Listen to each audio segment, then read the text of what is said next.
Hey everyone, welcome back to my channel. Today we're going to be making a classic treat that's perfect for the winter season and for storing in your pantry for when you have unannounced guests.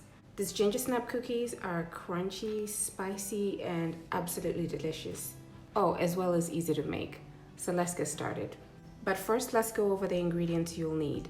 So that's unsalted butter, molasses, some salt, vanilla extract, some baking soda, an egg, ground ginger, ground cloves, ground cinnamon, some light muscovado sugar, granulated sugar, and your flour. Okay, so preheat the oven to 350 degrees Fahrenheit or 180 degrees Celsius and line a baking sheet with parchment paper. First off, we will start with whipping the butter and the sugar until it's light and fluffy. And now we add in the sugar. And we're just gonna beat that at low speed to avoid having any sugar going all over the place. Yes, I had to change the bowl. My goodness, the horror at realizing what I had done to my beautiful Villeroy and Bosch bowl. Oh my goodness, why didn't I think of this before? Anyway, it's not important right now. Add in the vanilla extract, and then in goes the egg, and whisk just until it's incorporated. And then in goes the sticky deliciousness, aka molasses. Okay, while we mix that up, let me give you a history of gingersnap cookies. So, apparently, gingersnap cookies have been around since 1800s, and the first gingersnaps were baked in Germany and were known as Lebkuchen. I think I said that right. If I didn't, let me know in the comments below, but be nice about it. German is not my first language. And now add in your dry ingredients. Now let's go back to the history.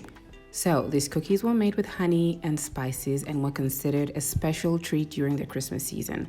And they became popular in the United States during the Civil War, as they could be easily transported and stored for long periods of time. Okay, the history lesson's over, so just sift the dry ingredients into the wet ingredients and whisk until there are no pockets of flour. Then cover and let that sit in the fridge for about 30 minutes. We do this to let it firm up a bit so it can be easier for us to roll. I'm sorry, it seems like it's happening again. My voice is all deep, well, deeper than it was before. I just can't help it. So it's just up and down. So stay with me, okay? Our dough is chilled, slightly firmer. So roll the dough into 1-inch balls, and then we're going to roll them in the granulated sugar. Oh wait, I didn't tell you about that before.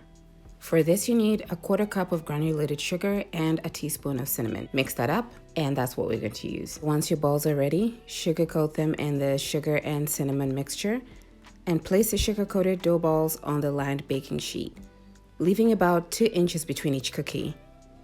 And for an even shape, I use the bottom of a glass to gently press on the cookies before baking. Bake the cookies for 12 to 14 minutes or until they're set. And if you like them flat, you could do the same thing and flatten them using the bottom of a glass. Do this once they're straight out of the oven. Allow the cookies to cool on the baking sheet for 5 minutes before transferring them to a wire rack to cool completely. Store your homemade gingersnap cookies in an airtight container so they can retain their nice crunchy texture.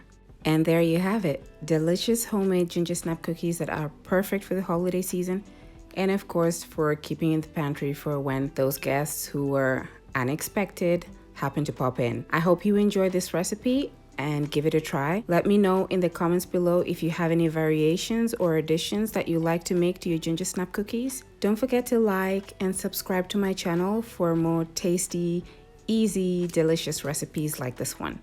Thanks for watching, and I hope you have an amazing day wherever you are. Bye.